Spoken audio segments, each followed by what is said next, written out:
Сайн мэцхан үзэгчдээ нээлттэй эцэг нэвтрүүлэг та бүхэн жишийн дугаараа хүрэхэд бэлэн боллоо. За 2017 оны төсвийн тодтголоор 3 төрлийн татварыг нэмэхээр болсон байгаа. За үүнд импортын гайлын албан татвар, хувь хүний орлогын албан татвар, за онцгой албан татвар багтаж байгаа юм а.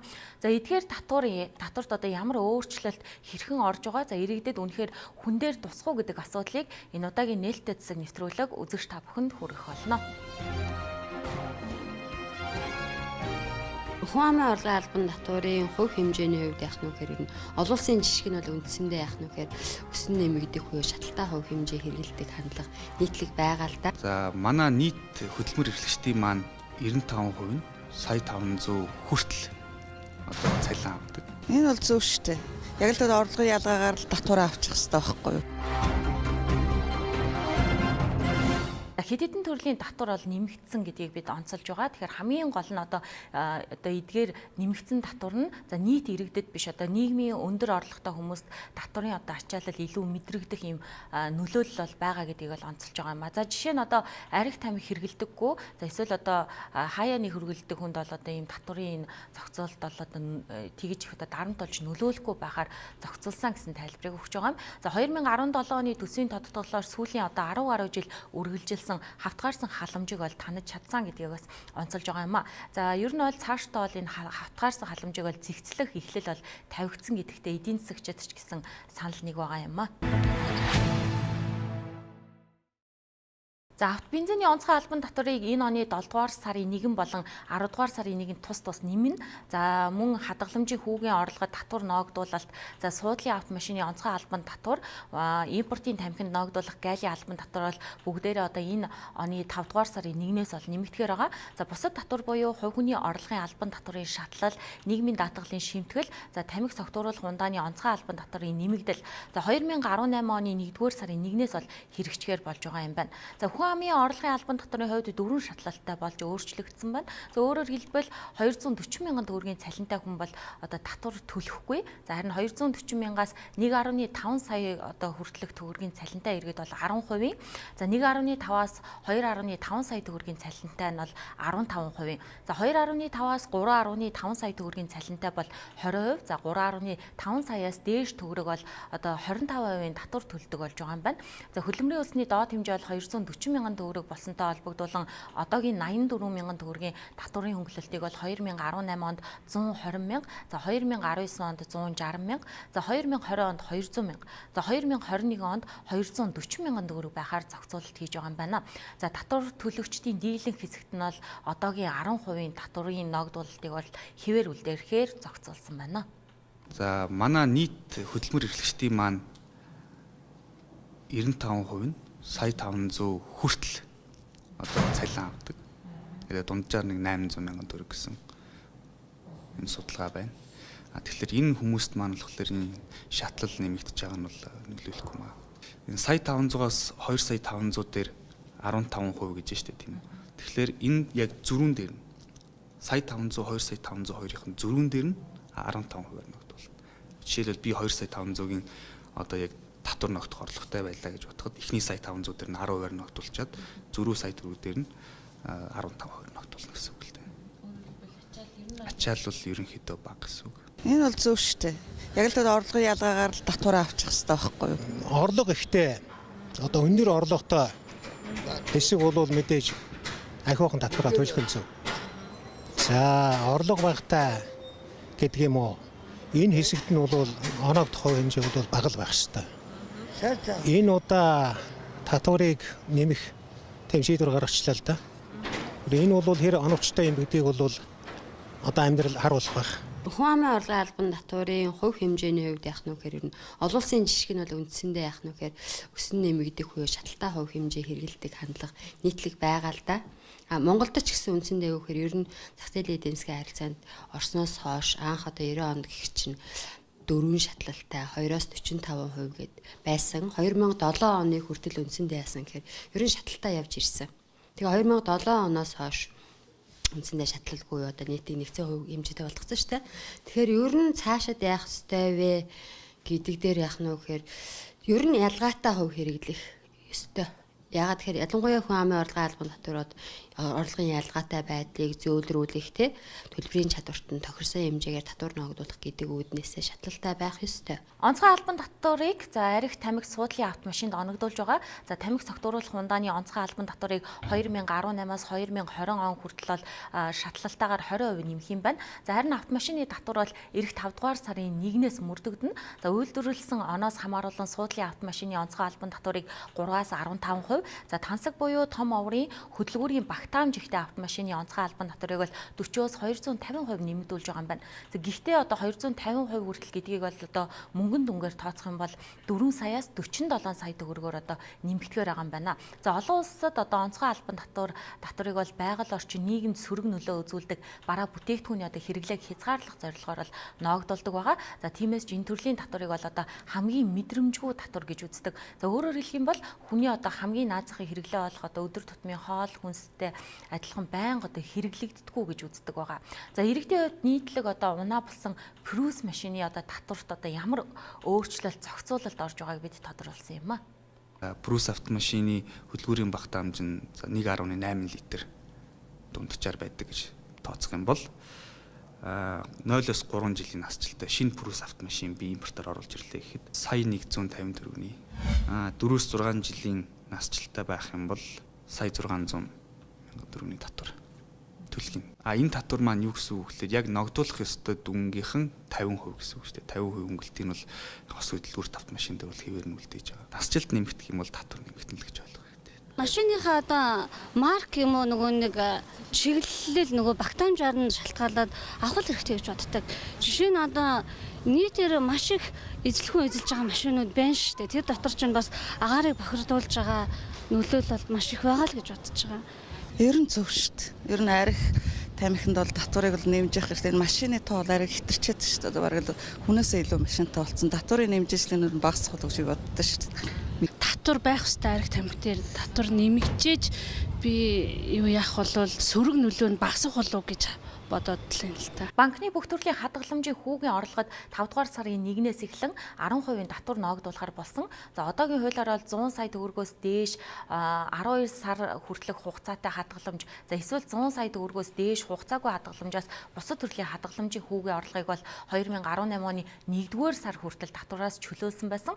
За тэгвэл татвар ноогдуулж эхлэх хугацааг бол энэ оны 5 дугаар сарын 1 болгож урагшлуулж байгаа юм а. За бүх төрлийн хадгаламжийн хүүгийн орлогод одоо 10% татвар ноогдуулснаар 2017 онд бол 43 тэрбум төгрөг, за 2018 онд 67 тэрбум, 2019 онд бол 70 тэрбум төгрөг төсөвт төвлөрөх тооцоо гарсан байна.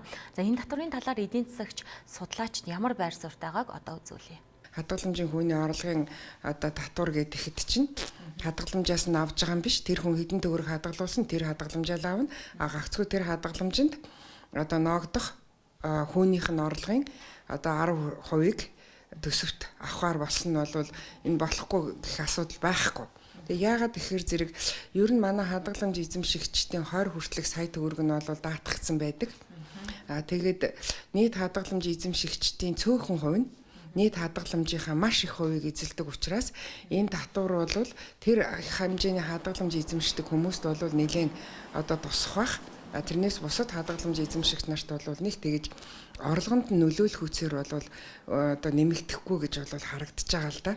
Тэгэхээр энэ өөрчлөлт ганцхан энэ татварч биш бусад өөрчлөлтүүд бол ер нь нийгмийн одоо нөгөө шудраг тэгш байдлыг бий болгоход чиглэгдсэн олон улсанд хэрэглэгдэж идэг ийм л асуудал онцгой тийм хэрэглэгддэггүй юм бол оруулаад ирсэн юм бол Монголд байхгүй ш. За сая төгрөгөөр бодлоо гэхэд жилийн хугацаатай хадгаламжийн дундаж хүү бол нэг 14% байна гэж бодоход одоо 140 мянган төгрөг хүүний орлого олох гэж штэ. Тэрүүний 10% нь гэвэл 14 мянган төгрөгийг төсөвтөө өгөөд үлдсэн 126 мянган төгрөг бол хүүний орлого бол орчин гэсэн үг.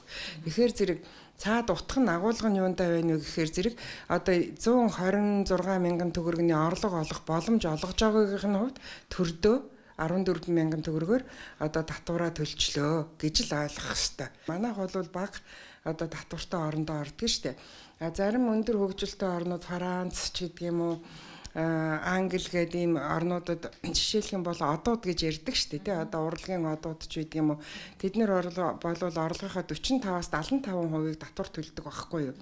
Тэгэхээр энэ бол манайд нэг тэгж одоо үргээд сандраад ахаар татвар бол биш ээ. Ер нь бол татвар гэдгийг бид бас бүр ойлгоогүй явж ирж. Татвар гэдгийг зөвхөн одоо иргэдээс одоо мөнгийг нь хураадаг хэрэгсэл гэж ойлгож болохгүй. Татвар гэдэг маань өөрөө эдийн засгийн маш том зохицуултын хэрэгсэл байдаг. Сая энэ валютын сангийн хөтөлбөр бол ерөөсөө л ганц зорилготой шүү дээ. Дампуурцсан байсан Монголын эдийн засгийг сэргээе тийм ээ, эмчилгээ хийе гэсэн. Тэгэхээр энэ 7 төрлийн татварыг 7 төрлийн одоо орлого хураах хэрэгсэл биш, харин 7 төрлийн эдийн засгийн зохицуулт гэдэг талаас нь бид харах ёстой. За одоо жишээл би одоо хөрөнгөний зах зээлийн шинжээч хүн ганц жишээн дээр хэлье. Энэ хадгаламжийн одоо татвар байгаа тийм ээ. Монгол улс анх удаа түүхэндээ энэ банкны хадгаламж гэдэг зүйлээс татвар авахар боллоо 10%. Татварын одоо 5 сарын 1-ээс хэрэгжиж эхэлнэ. Гэтэл хууль нь хэрэгжиж эхлээгүй байхад хүртэл энэ татварын эффект маань эдийн засгт ороод эхэлсэн. Тэрний юу гэхээр одоо эдийн засгтэр ингээд зарим болонд нь одоо төгжигдсэн ч гэдэг юм уу тийм ээ, гатсан байсан мөнгийг эргэлдүүлээд эхэлж байна. Зөвхөн сүүлийн 1 сарын хугацаанд одоо иргэдийн 200-аас 300 тэрбум төгрөг эргэлтэнд орлоо.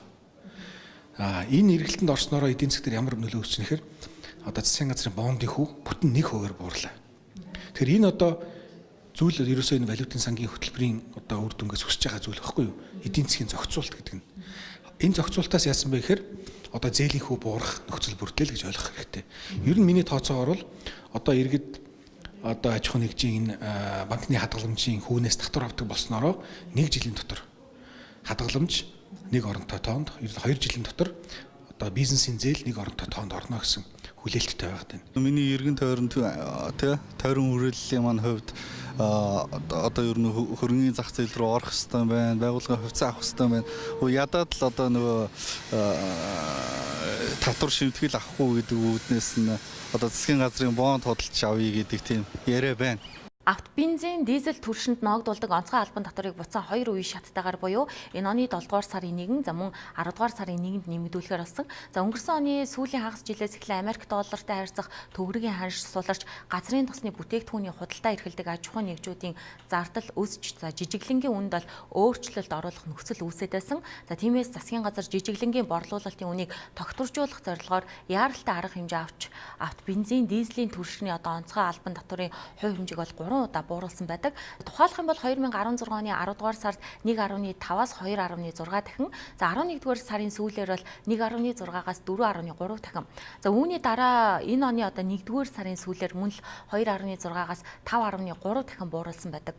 За харин одоо 7 болон 10 дугаар сард одоо 2 үе шаттайгаар нэмэгдснээр 2017 онд бол 103 тэрбум төгрөг, за 2018 онд бол 228 тэрбум төгрөг, за 2019 онд 253 тэрбум төгрөг бол төсвийн орлогод нэмэгдэх тооцоо гарсан байна.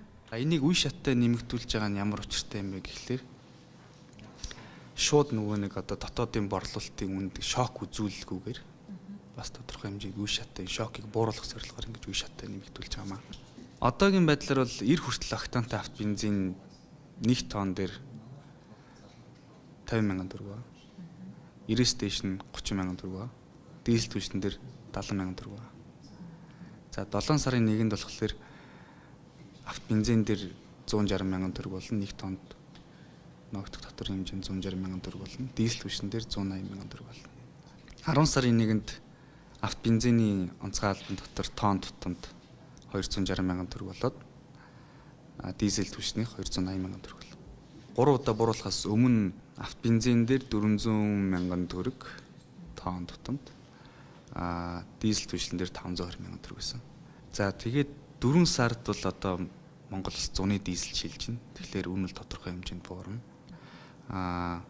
Дэлхийн зах зээл дэх газрын тосны үн, тэгээ валютын ханшны хэлбэлцэл, тэгээд тухайн шатхуун импортлж байгаа аж ахуй нэгжийн өөрийн менежмент зэрэг энэ хүчин зүйлүүд нь бол одоо энэ дотоодын үн өсөх үгүй юу гэдэгт бол илүү одоо нөлөөлөх юм аа. Яагаад гэвэл татвар бол нийт борлуулалтын үнийн нэг 15-аас 25%-ийг эзэлдэг учраас тийм ба.